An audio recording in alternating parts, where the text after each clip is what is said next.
प्रभु राम देव भगवान अल्लाह खुदा ईश आदि नाम एक ही शक्ति के हैं। वो कैसा है, कहां है, कैसे मिलता है, किसने देखा है? ये प्रश्नवाचक चिन्ह पूर्ण रूप से हटाने के लिए अवश्य सुनिए जगत गुरु तत्वदर्शी संत रामपाल जी महाराज के अमृत वचन, सर्व पवित्र धर्मों के पवित्र शास्त्रों के आधार पर।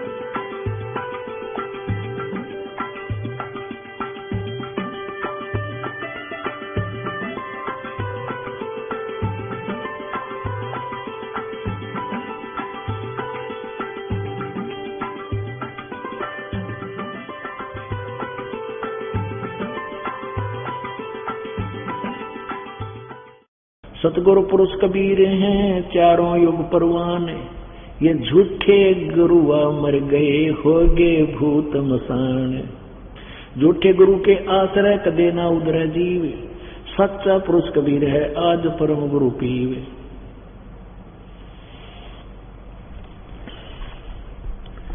अपना इस ज्ञान को समझने के लिए थोड़ा सा हमने और भी बहुत कुछ जानना होगा कि सतगुरु पुरुष कबीर हैं चारों युग प्रमाण। चारों युग प्रमाण है परमात्मा कबीर जी का, और ये झूठे गुरु मर गए हो गए भूत मसान। झूठे गुरु के आश्रय कदे ना उधर जीव, यानी झूठे गुरुओं की शरण में जाकर के जीव का कभी उद्धार नहीं हो सकता। परमात्मा कबीर जी चारों युगों में आए हैं, सतयुग में सतसुकृत नाम से, और त्रेता में मुनिंदर नाम से, द्वापर में करुणामय नाम से, और कलयुग में वो कबीर नाम से ही आते हैं जो उनका ओरिजिनल नाम है। अपने आज वर्तमान में यो राधा स्वामी पंथ ठेका ले रहा है सतलोक में जान का, क्योंकि काल द्वारा प्रेरित, काल द्वारा चलाया हुआ ये पंथ है। अब गरीबदास जी महाराज जी ने क्या कहा है कि सच्चे कहते झूठे गुरु के आश्रय कदे न उधर जीव, और सतगुरु पुरुष कबीर हैं चारों युग प्रमाण, झूठे गुरु अमर गए हो गए भूत मसान। एक प्रमाण देता हूं आपको, ये राधा स्वामी पंथ आज भारतवर्ष में सरनाड़े की तरह सब तो ज्यादा फैला हुआ है, और ये कहते हैं कि हम सतलोक का ठेका ले रहे हैं, सतलोक में भेज देंगे तुमने। और ये क्या बताते हैं कि सतलोक में परमात्मा नहीं है, वहां तो चेतन ही चेतन है, प्रकाश ही प्रकाश है, परमात्मा निराकार है।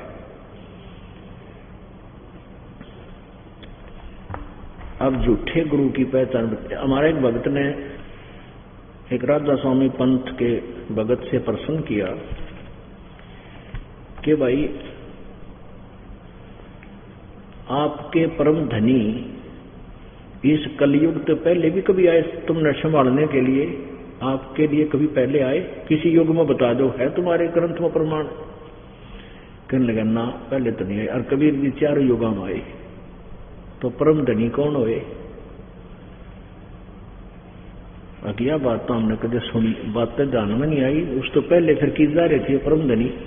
ये क्या कि परम धनी थे, ये तो काल प्रेरित थे, पिछली पुण्यात्मा थी, पिछले संस्कार अच्छे थे, काल का फंस गए और हठ योग करके सिद्धियां सी आगी, कुछ दिन ये अपना काम चलाकर दुनिया ने काल के मुंह में फंसा गए। अब देखो इनका ज्ञान दिखाते, झूठे गुरुओं का ज्ञान। देखो ये है सारवचन वार्तिक, सारवचन राधा स्वामी वार्तिक, हजूर स्वामी जी महाराज, राधा स्वामी व्यास। प्रकाशक हैं जगदीश चंद्र सेठी, सेक्रेटरी राधा स्वामी सत्संग व्यास, डेरा बाबा जगमल सिंह, पंजाब। मुद्रक हैं ये लक्ष्मी ऑफसेट प्रिंटर, दिल्ली। भूमिका इससे पता चलेगा यू के सांग है। सारवचन राधा स्वामी वार्तिक, ये पुस्तक जो है हजूर स्वामी जी महाराज के वचनों का संग्रह है। ठीक है, इतना ही काफी, आगे चलेंगे। ये कौन है परम धनी, ये और देख लो। स्वामी जी महाराज का शुभ नाम सेठ शिवदयाल सिंह जी था। आपने 25 अगस्त 1818 में, सन 1818 में आगरा शहर में जन्म लिया। आपके पिताजी का नाम सेठ दिलवाली सिंह जी था, माताजी का नाम महामाया जी था। आपके पूर्वज पंजाब के रहने वाले थे और घर में गुरु ग्रंथ साहिब का पाठ किया जाता था। आपके माता पिता हाथरस के प्रसिद्ध संत तुलसी साहिब के भगत थे। स्वामी जी महाराज ने भी तुलसी साहिब जी की काफी संगति की थी। बचपन से स्वामी जी महाराज ये शिवदयाल जी यानी परम धनी का रुझान अध्यात्म की ओर था। आपने एक कमरे में बैठकर 17 वर्ष सुरत शब्द योग का अभ्यास किया। अभी इनका सुरत शब्द योग बताऊंगा क्या है। और सन 1861 में बसंत पंचमी के दिन खुले तौर पर आम सत्संग और सुरत शब्द योग का उपदेश शुरू किया। इनका क्या है सुरत शब्द उपदेश? कहते हैं कान बंद कर लो और एकांत स्थान पर कमरे में बैठ जाओ, आवाज ना हो बाहर की। कान बंद कर लो, आंख बंद कर लो और मंद मंद स्वर से श्वास लो और अंदर की आवाज सुनो, शब्द अंदर के ये शब्द सुनो। घंटी सी बाजती सुनेगी, फलाना सुनेगा, झिंगा शब्द सुनेगा। कहते 18 वर्ष से कमरे में बैठ कर यूं करे। अब ऐसी साधना करने से कुछ सिद्धियां आ जाती है छोटी मोटी। कहते फिर 18 साल के हठ योग करके इसने प्रचार शुरू कर दिया। हमारा एक भक्त ने नाम ले रखा, उसका पिताजी राधा स्वामी से संबंध रखता था, बहुत पुराना भक्त था। और ये दास जब कभी उनके जाता था तो वो क्या करता था, खेतों मकान था, एक नाली में बैठा। एक दिन मैं शाम के समय गया, 5-6 बजे स्कूटर था मेरे पास जब नौकरी करता था,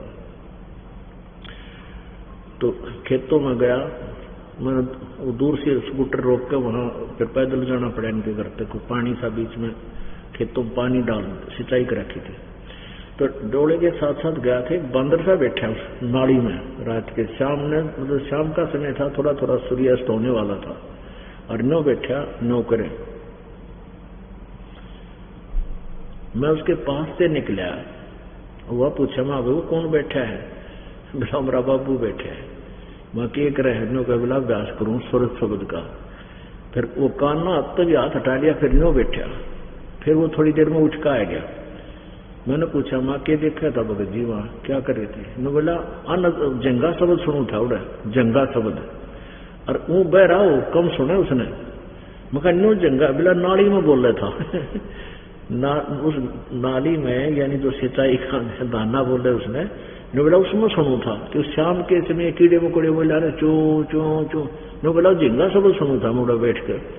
मैं भीतर सुने था बाहर सुने, ये शायद अभ्यास।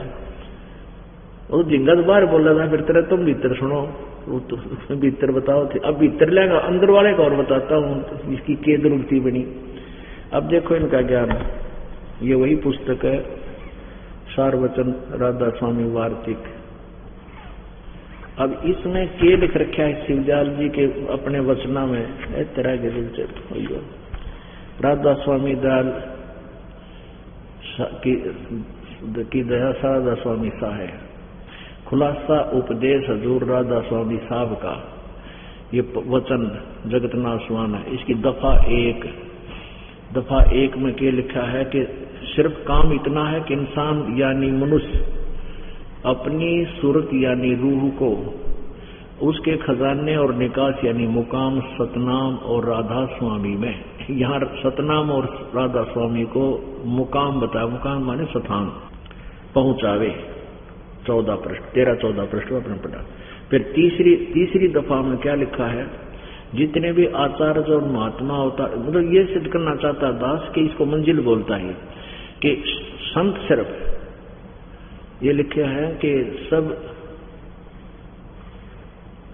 तो सो बहुत से तो मंजिल पहली पर और कोई दूसरी मंजिल पर बिरले साध प्रेमी मंजिल तीसरी तक पहुंचे और सिर्फ संत मंजिल 5वीं यानी सतनाम पर, और कोई बिरले संत मंजिल 8वीं, 5वीं के बाद सीधे 8वीं पे पहुंच गए। मंजिल 8वीं यानी राधा स्वामी पर पद तक पहुंचे। अब सतनाम और राधा स्वामी को यहाँ ये स्थान बता रहे हैं। दास सिर्फ इतना सिद्ध करना चाहता है कि ये 2 वचना में इनने सिद्ध किया है कि राधा स्वामी और सतनाम यो स्थान है ऊपर, जहां पर ऊपर के बारे में। अब चौथी दफा में क्या रो काट दिया, देखो 15 पृष्ठ पर। ये है वही सारवचन वार्तिक भाग 1 और 15 पृष्ठ पे वचन नंबर 4। अब समझना चाहिए, ये तो वो परम धनी बोल रहा है, ये शब्द शिवदयाल जी जिसने राधा स्वामी पंथ का प्रवर्तक बोल रहा है। अब समझना चाहिए राधा स्वामी पद सबसे ऊंचा स्थान है। हो गया ठीक। और यही नाम कुल मालिक और सच्चे साहब और सच्चे खुदा का है।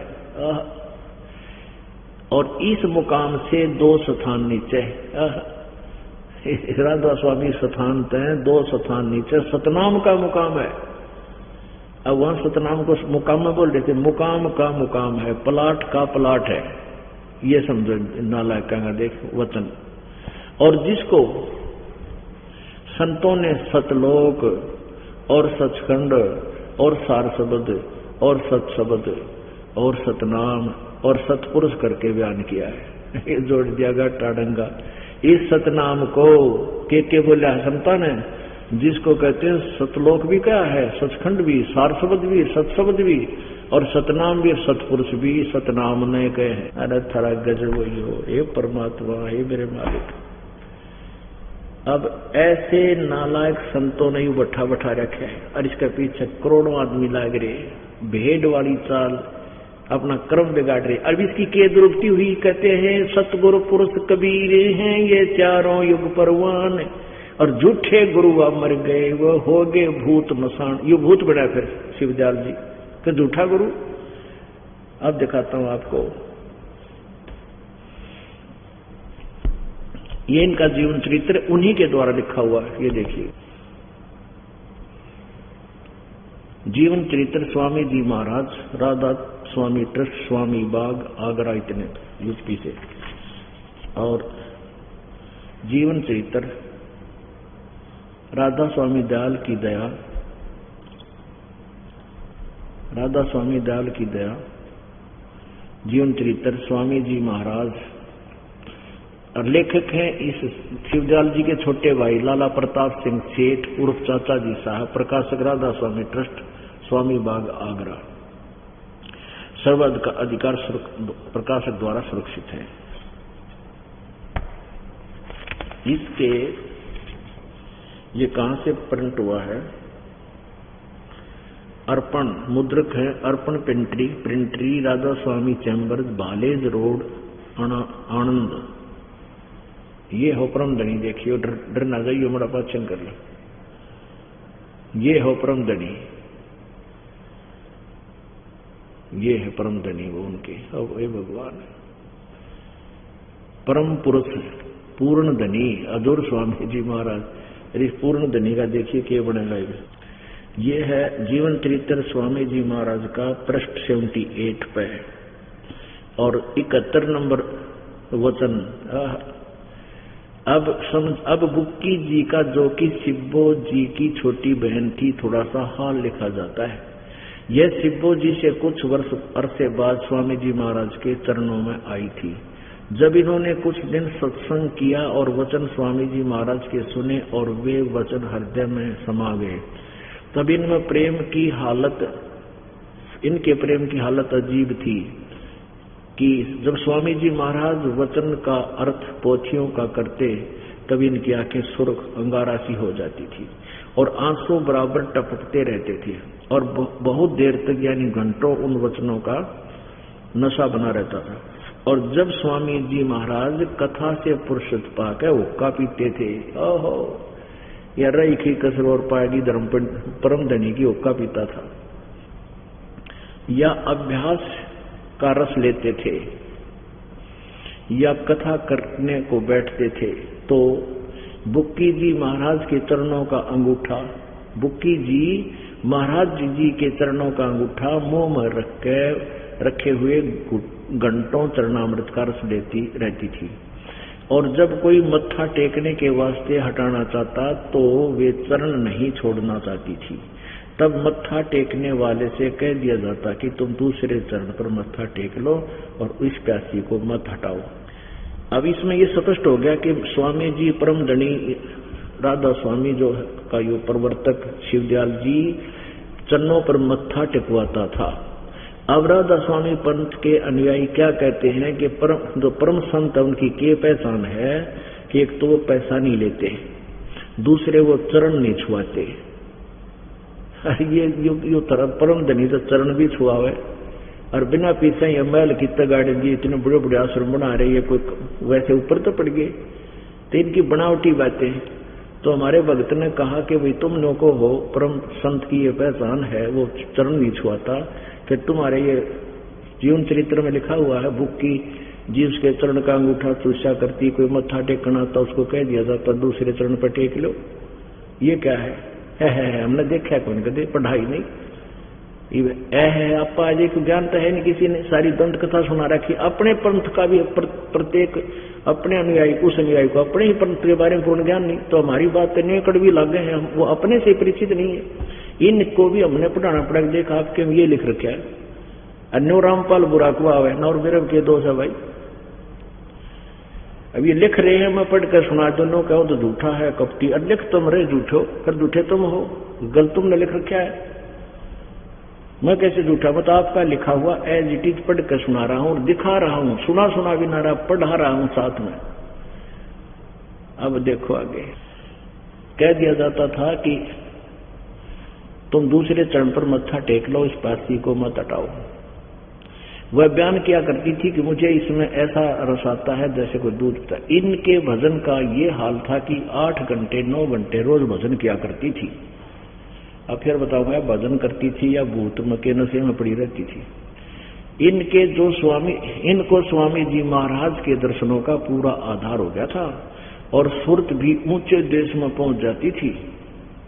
जब स्वामी जी महाराज अंतर ध्यान हुए यानी इनकी मृत्यु हुई शिवदयाल जी की, राधा स्वामी की, तब बुक्की जी की यह कैफियत हुई कि दिन रात बेहोश पड़ी रहती थी और 2-2 दिन हाजिर हजूरी को भी रफा करने नहीं जाती थी, तो सूरत स्वामी जी महाराज के चरणों में लगी रहती थी। करीब 1.5 महीने ये हाल रहा। सबको खौफ हुआ कि शायद इनकी देह छूट जाए। तब स्वामी जी महाराज ने इनको दर्शन दिए और फरमाया कि जिस तरह तुम सेवा पेशतर किया करती थी उसी तरह से करो। और फिर उसी रोज से बुक्की जी भोग भी तैयार करती और मेरी पन्नी गली के मकान पर पहले की दस्तूर के माफिक पलंग बिछाती, हुक्का भरती। और भूत हुक्का पीण फेर आ गया। हुक्का भरती थी, वह पलंग अभी तक बिछा रहता है। गर्ज की जिस तरह से पेशतर सेवा किया करती थी उसी तरह से कुल काम करने लगी। स्वामी जी महाराज उनको ध्यान के समय में प्रगट दर्शन देते थे और कुल सेवा उसी तरह कबूल फरमाते थे जैसा कि अंतर ध्यान होने के पेशतर किया करते थे। बुक्की जी को महाराज उनके आखिरी दम तक प्रगट रहे, मरी इतने उसका वहां ही रहे, उसके अंदर ही रहे। यहां तक कि जिस किसी को जब कोई बात स्वामी जी महाराज से अर्ज करनी होती थी तो बुक्की जी ट्रांसमीटर बन गया। तो बुक्की जी के जरिए से दरियाफ्त कर लिया करते थे। यानी बुक्की जी अभ्यास के समय स्वामी जी महाराज को प्रकट करके हम कलाम हुआ करती थी।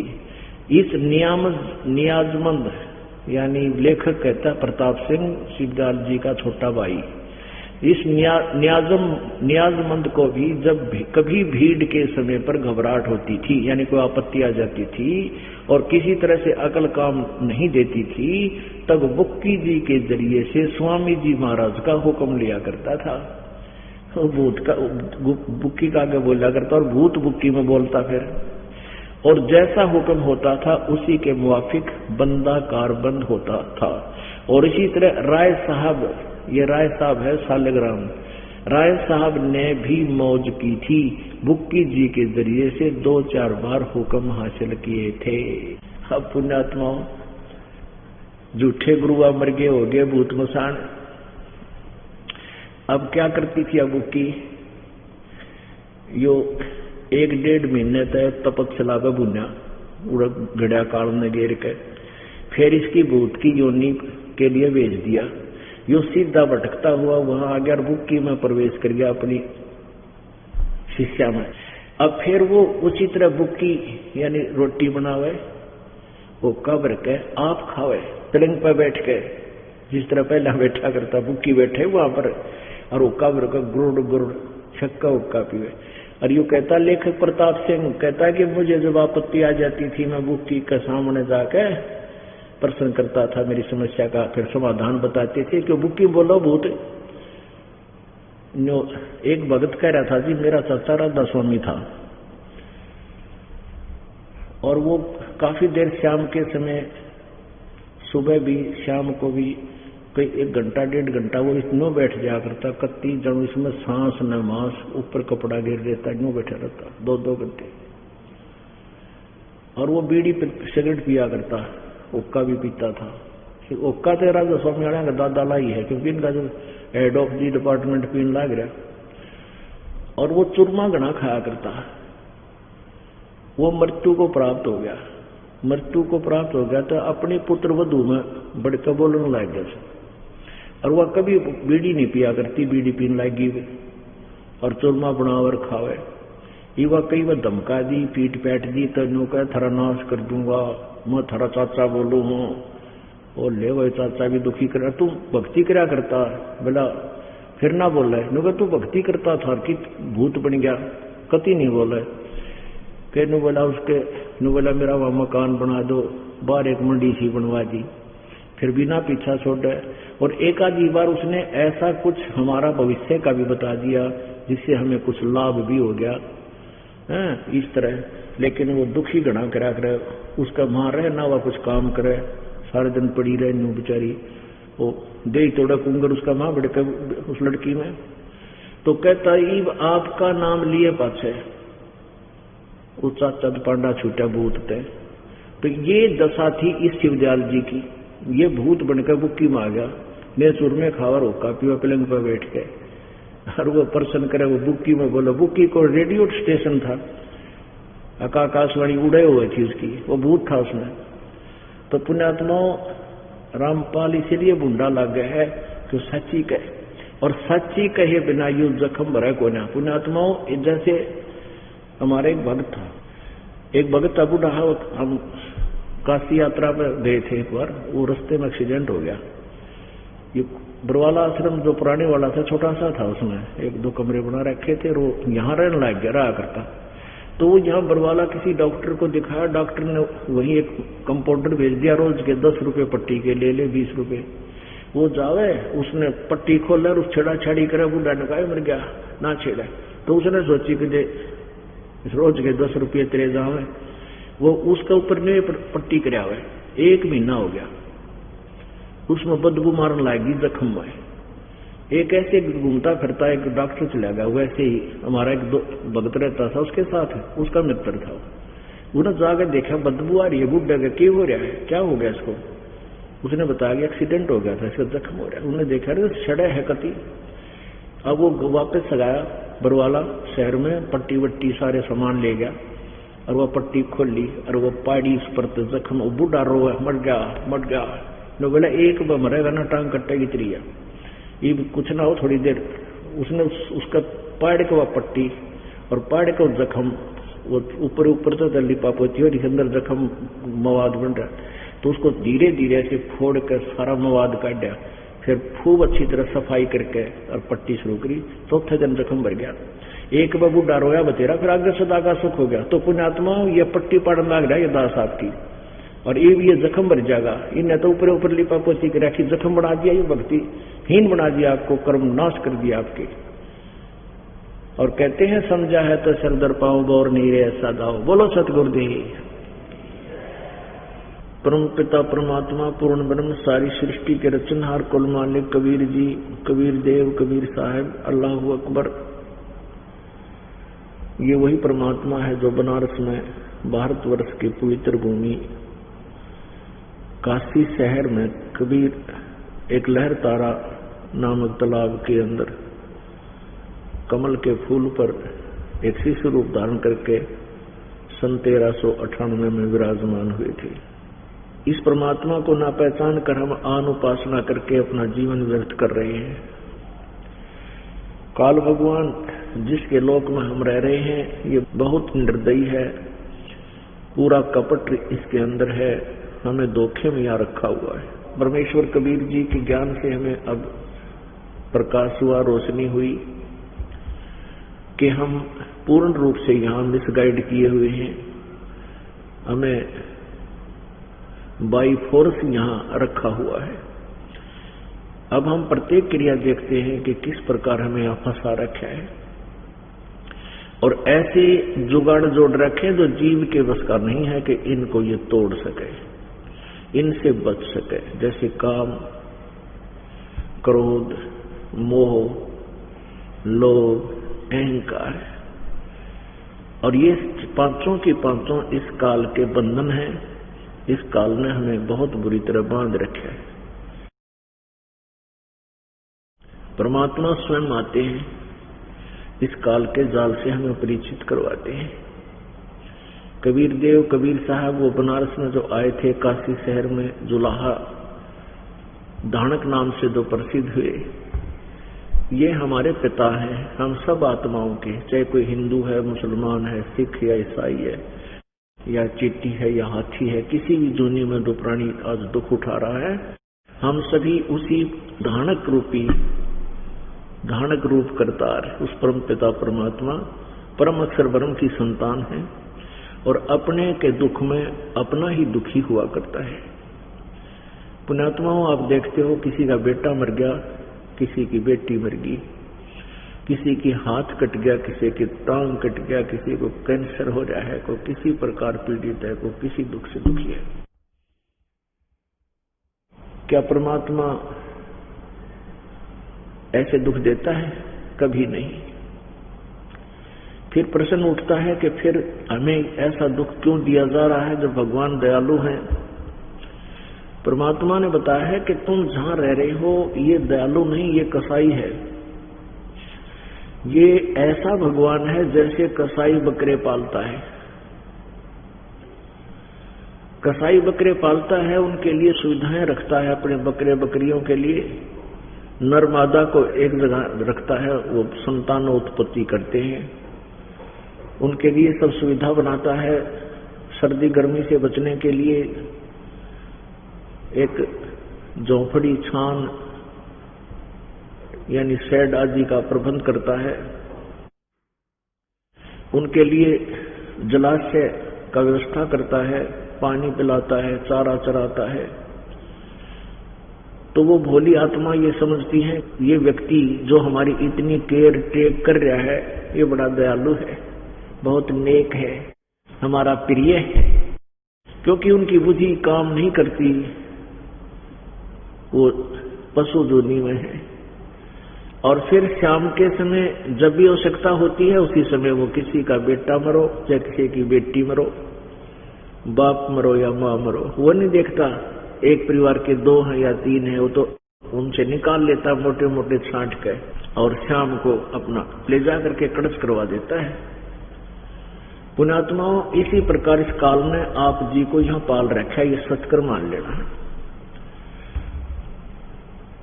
जितना भी आप इस तत्व ज्ञान से परिचित होते चले जाओगे, उतना ही आपका विश्वास परमेश्वर की वाणी में बढ़ता चला जाएगा। अब जैसे आप देखते हैं कितनी लंबी चौड़ी पृथ्वी है, इस पर कितनी सुविधाएं दे रखी हैं, शीतल हवा चलती है, जमीन के अंदर बहुत मीठा जल है, जैसे कितने अच्छे बाग बगीचे, सेब संतरे काजू किशमिश, कितना अच्छा हार बाजरा जवारी अन्न, झरने बह रहे हैं, सुंदर दरियाएं चल रही है। इन सुविधाओं को हम देखते हैं तो ऐसा लगता है कि ये तो सचमुच बहुत अच्छा भगवान है, हमारे लिए कितनी अच्छी व्यवस्था कर रखी है प्रभु ने। और हम भूल जाते हैं उन बकरों की तरह, किसी का बेटा मार दिया, किसी की बेटी मर गई, एक एक्सीडेंट के अंदर परिवार नष्ट हो जाता है। उस समय हमारी बुद्धि काम नहीं करती कि हम ऐसा जुल्म ये क्यों हो रहा है। यदि ये दयालु भगवान है, यदि ये दयालु है तो इसे जुल्म क्यों कर रहा हमारे ऊपर। परमेश्वर कबीर जी ने आके बताया कि तुम अपनी नालायकी से, अपनी कमजोरी से काल के जाल में फंस गए और अपने परम पिता के हृदय से उतर गए। इस काल के ऊपर आप इतने आसक्त हो गए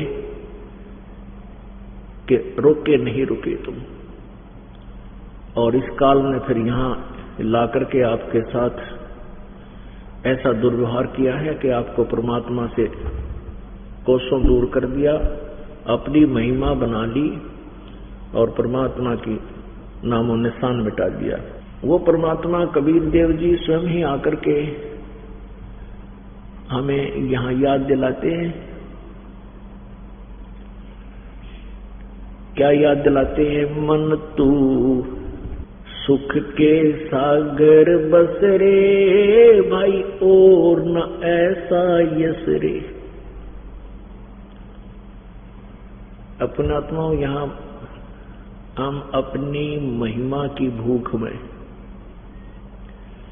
बहुत कुछ करते हैं।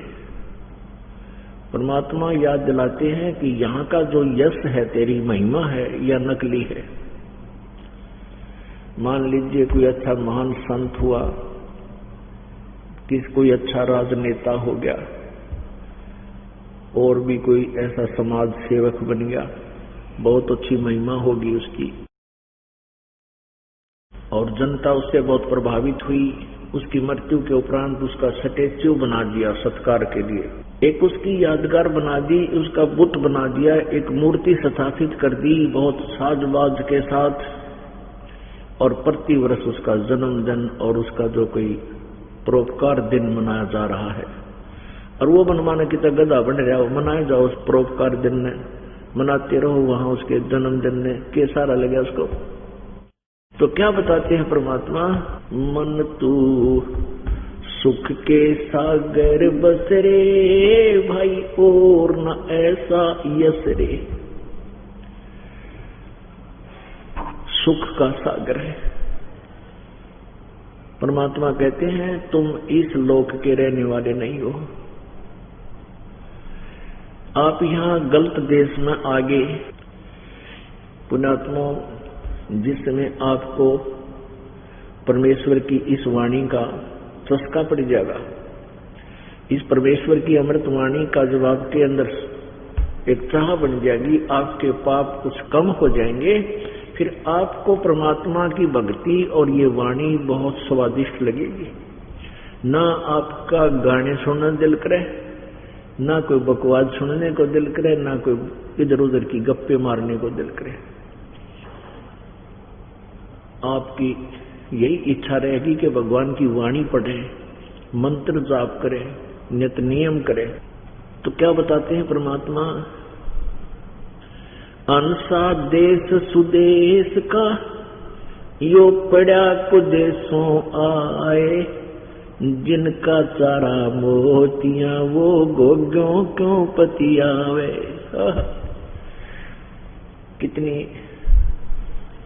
प्यारी वाणी बताई है परमात्मा ने कि ये जीव ये आत्मा अंसा देश सुदेश का उस अच्छे देश में रहा करता था सतलोक में, और यो पड़ा कुदेशों आए इस गंदे लोक में गिर गया आके इस काल के लोक में। और जिनका चारा मोतियां हंस मोती खाते हैं। हंस एक पक्षी होता है, जैसे कल और परसों के सत्संग में भी विवरण दिया था। वो तालाब पर होता है, सरोवर में होता है, वहां छोटे मोटे और जीव जंतु बहुत होते हैं। घोगे का आकर जिस तरह ये शंख देखे होंगे मंदिरों में बजाते हैं शंख, इस टाइप के छोटे छोटे जीव ऐसा ही कवर होता है, बॉडी होती है उनकी। उनको गोगे का आकर गोगे, वो गोल गोल भी होते हैं, सीधे भी होते हैं, जैसे शंख टाइप छोटे छोटे, उनमें जीव होते हैं। और बुगला या कौवे उन जीवों को, उन गोगों को फोड़ फोड़ कर उनके मांस खाते हैं, लेकिन वो हंस नहीं खाता, वो मोती चुगता है। तो आपके विषय बता रहे हैं कि आप हंस हो गए। हंस में एक और गुण होता है, एक गिलास दूध में एक गिलास पानी डाल के हंस के सामने रख दो, हंस पक्षी वो दूध पी लेता है और जल को छोड़ देता है। उसमें जो ना गुण दिया परमात्मा ने, तो दूध पानी छानने वाले को हंस कहा जाता है। तो आप जी ने दूध और पानी छान लिया, आप हंस व्यक्ति में आ गए। पहला दूध पानी आपने ये छाना कि कौन भगवान है, किस भक्ति से हमारा कल्याण होगा, ये निर्णय कर लिया, छानबीन कर ली। और दूसरा ये हो गया कि आप बीड़ी शराब मांस तम्बाकू निंदा चुगली चोरी जारी ठगी डाके ये नहीं कर सकते, ये आपने गोगे खाने छोड़ दिए, रागनी नहीं सुन सकते, गाने नहीं सुन सकते। तो कहते हैं हंसा देश सुदेश का और पड़ा कुदेशों आए जिनका चारा मोतिया, वो गोग्यों क्यों पतियाए। इस दास के अभी लगभग 16वां वर्ष चल रहा है, उपदेश दे रहा है ये दास। और गांव गांव में नगर नगर में जाकर के परमात्मा की प्यारी आत्माओं को जगाया, घर घर में जाके सत्संग किए। तो ऐसे ऐसे कट्टर जो है ना शराबी थे, ऐसे डेड ड्रिंकर बोला जिसने ड्रिंकर तक थे साथ में चैन समोकर, यानी सारे ही ऐब जिनमें, लेकिन वो थी अच्छी आत्मा। कुसंगत में पड़ के बुराई शुरू कर दी और फिर ये ज्ञान सुना परमेश्वर का, तुरंत त्याग दिया। तुरंत कहते हैं ये होते हैं हंस, एक पलक में त्याग दे सो सतगुरु के हंस, वो पुण्य आत्मा होती है। तो यहाँ क्या बताते हैं कि हंसा देश सुदेश का ये पड़ा कुदेशों आए जिनका चारा मोतियां, फिर घोग्यों क्यों पतियाए। तो ये पाप नहीं करते वो प्राणी। परमेश्वर कबीर जी ने हमें आकर यहाँ बताया है कि मन तू सुख के सागर बसरे भाई और न ऐसा यसरे। सतलोक में हमने अभी तक स्वर्ग सुना था, स्वर्ग, और हम स्वर्ग को फाइनल मान रहे थे कि स्वर्ग में जाएंगे। कोई व्यक्ति घर का सदस्य मृत्यु को प्राप्त हो जाता है, कहा करते स्वर्ग गया, स्वर्गवासी हो गया।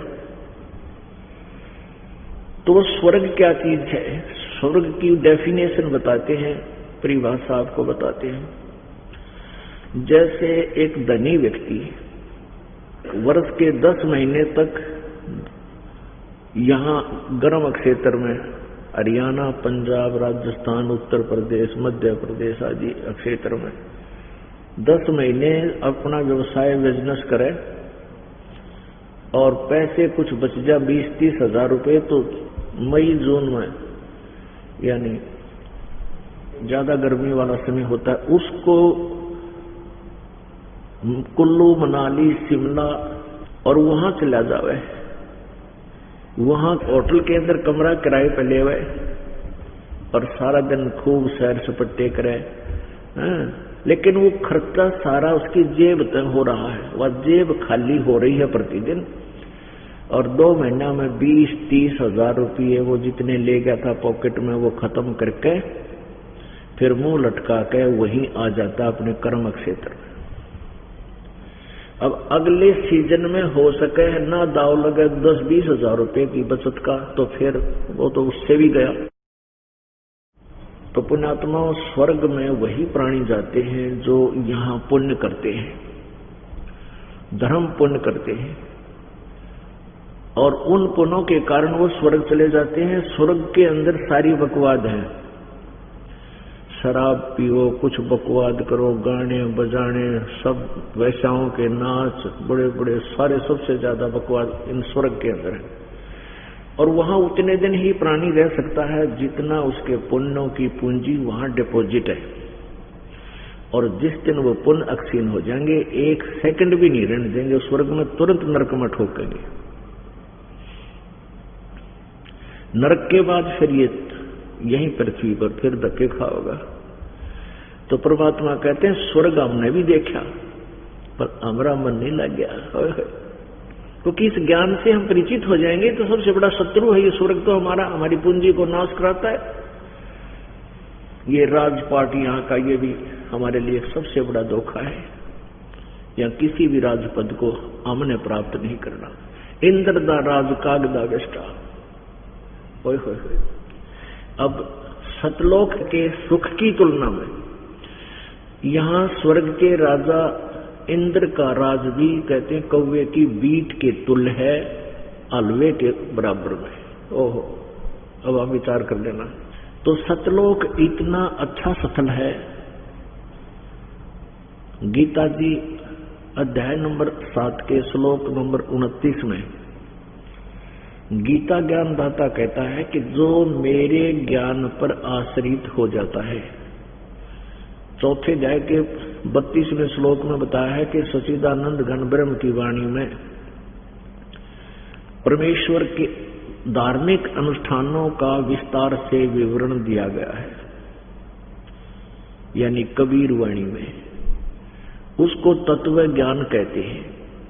गीता जी अध्याय नंबर 4 के श्लोक 34 में कहा है कि उस तत्व ज्ञान को तू, जो गीता ज्ञान से, वेदों ज्ञान से भिन्न है, उस तत्व ज्ञान को तू तत्वदर्शी संतों के पास जाकर समझ। उनको दंडवत प्रणाम करने से वो तत्वदर्शी संत तुझे उस परमात्म तत्व का, यानी गीता ज्ञानदाता से अन्य कोई प्रभु है, उसका ज्ञान कराएंगे। अब क्या कहता है 7वें अध्याय के 29वें श्लोक में कि मैं जो तुझे कह रहा हूं, मेरी इस बात ने जो मान लेता है, आश्रित हो जाता है मेरे इस ज्ञान पर, उसके पश्चात वो उस तत्वब्रह्म से परिचित हो जाता है। तत्वब्रह्म, तत्वब्रह्म कौन है? तत्वब्रह्म क्या बताया इस काल में? गीता जी अध्याय नंबर 8 के श्लोक नंबर 1 में पूछा अर्जुन ने कि वो तत्वब्रह्म कौन है प्रभु, जिसका आप 7वें अध्याय के 29वें श्लोक में जिक्र किया। 8वें अध्याय के गीता जी के 3रे श्लोक में कहा कि वो परम अक्षर ब्रह्म है। तो गीता ज्ञानदाता अपने से अन्य किसी प्रभु परमेश्वर के बारे में संकेत कर रहा है। अब गीता जी अध्याय नंबर 7 के श्लोक नंबर 29 में कहा है कि मैं जो तुझे बता रहा हूं इस पर आश्रित होकर और उस तत्ब्रह्म से परिचित होकर, तत्ब्रह्म माने परम अक्षर ब्रह्म सच्चिदानंद घन ब्रह्म से परिचित होने के उपरांत और पूरे अध्यात्म ज्ञान से, क्योंकि तत्व ज्ञान के अंदर पूरा विस्तार से बताया जाता है,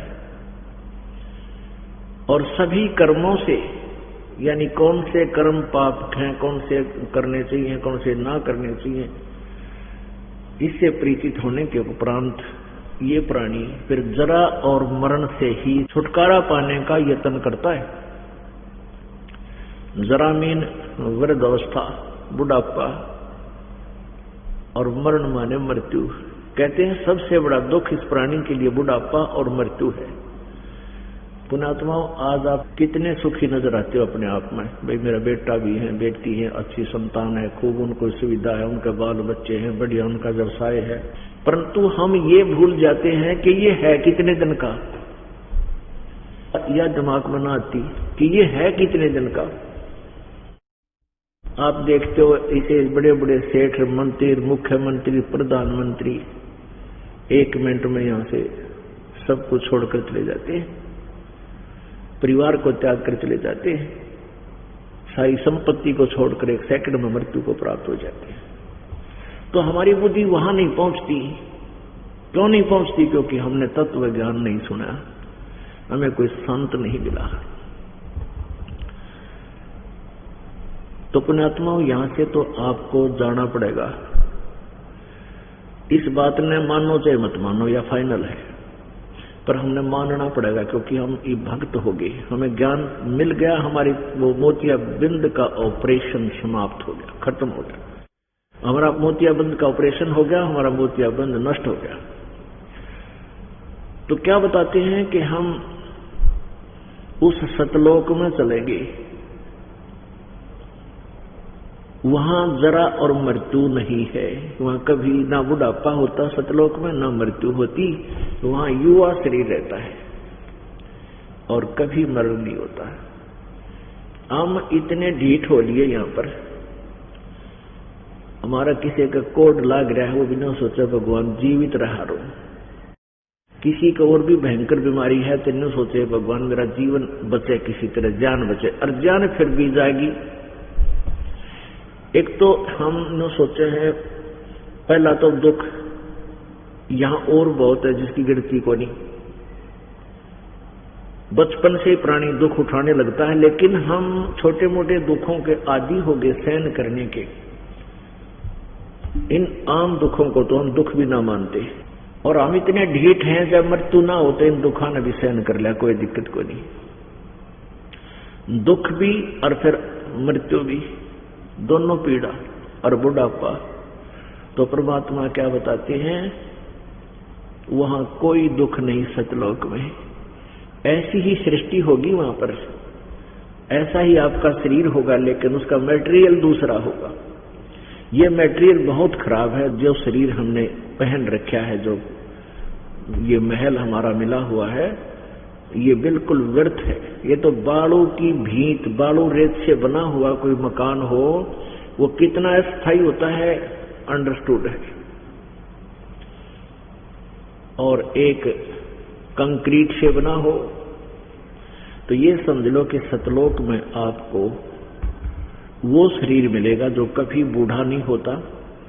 वो असनाविरम शुक्रम अकायम, असनाविरम। वहां तेज पुंज का शरीर होगा। आपके शरीर का इतना सुंदर होगा कि 16 सूर्य की रोशनी मिला दे, इतना तेज होगा आपके इस शरीर का।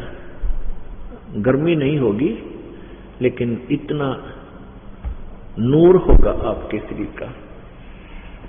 और वहां सदाबहार वृक्ष हैं, फलदार वृक्ष हैं, दूधों की नदी चलती है, अमृत सरोवर है वहां पर।